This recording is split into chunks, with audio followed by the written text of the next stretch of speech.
자, 안녕하세요. 김동준입니다. 오늘 우리가 다뤄볼 주제는 냉각수화입니다. 일반적으로 냉각수화는 우리가 수계도 쓸 수 있지만 가스계도 쓸 수 있는 거죠. 그러니까 일반적으로 냉각수화는 소화의 가장 기본적 원리라고 보시면 됩니다. 온도를 떨어뜨려 소화하는 것이죠. 자, 그러면 우리가 냉각수화에 대해서 영상을 통해 보시고 다시 한번 우리가 설명을 통해서 보도록 하겠습니다. 영상 한번 보시죠.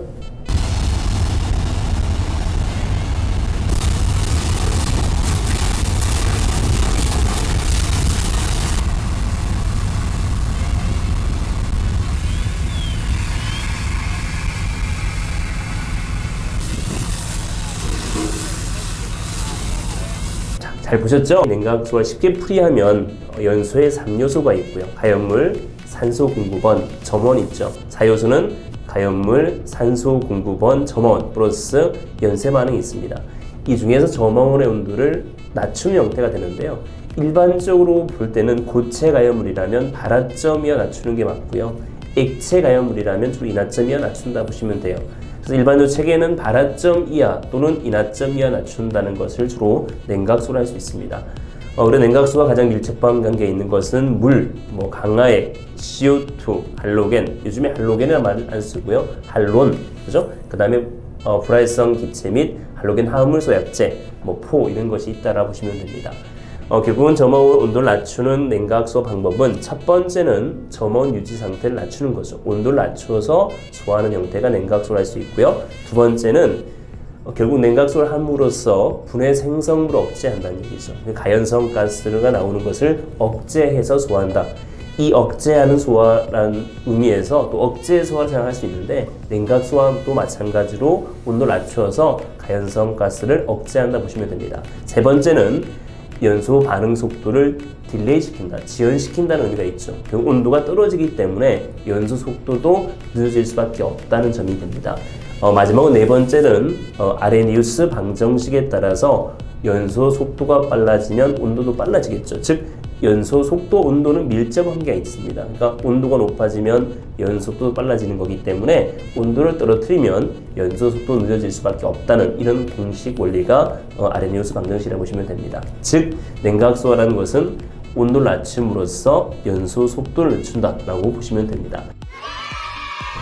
그럼 질문을 통해서 우리가 한번 볼 텐데요. 질문은 이런 질문이 왔습니다. 첫 번째 질문은 선생님 안녕하세요. 하재에 물을 사용하는 이유가 비열이 상대적 크다. 일반적 비열은 1입니다. 1g 물체를 1도씩 우리는 필요한 열량이 비열이라 할 수 있는데 물은 상대적 큰 편이 됩니다. 물론 수소는 3.4, 헬륨은 1.25라 해서 수소와 헬륨 비율이 작습니다만 다른 물질에 비해서 비열이 크다라고 보시면 됩니다. 결국 비열이 크다는 말은 소화에 적용할 수 있다는 것이죠. 비열이 작을수록 온도는 잘 올라가기 때문에 비열이 큰 것이 소화에 효과가 있다고 보시면 되겠습니다. 두 번째입니다. 기하열이 상대적 크다. 기하열은 증발 잠열이 됩니다.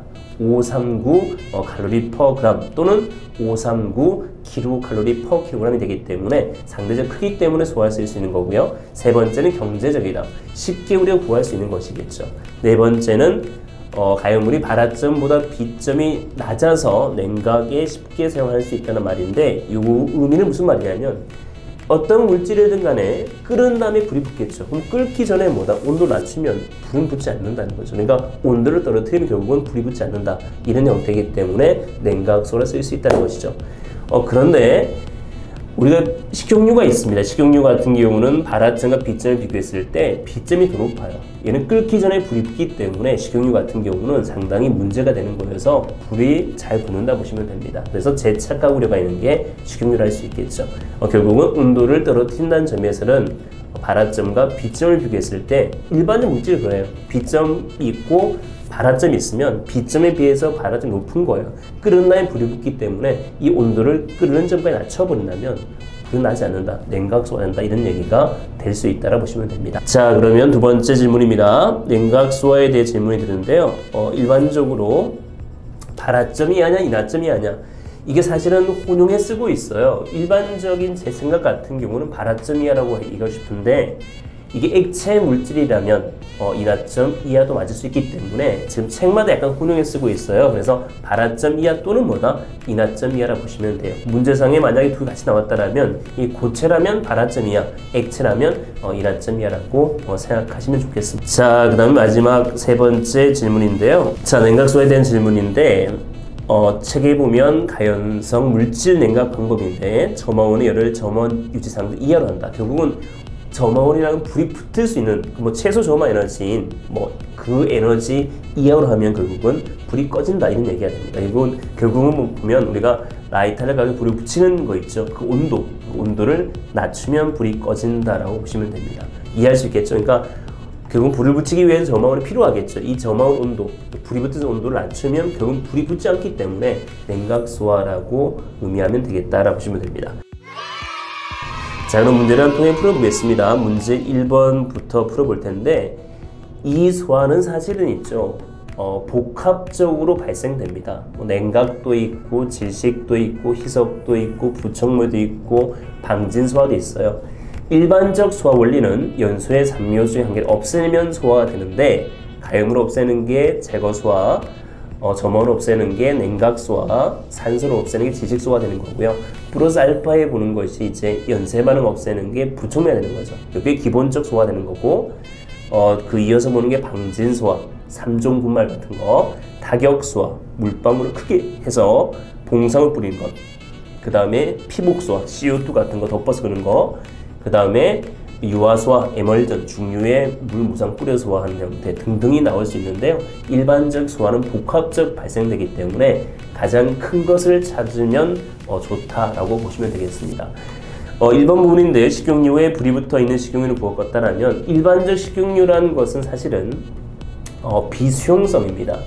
이것을 희석으로 많이 우리 생각할 수 있는데요. 희석 수화가 되기 위해서는 비수용성이 아니라 수용성이어야 합니다.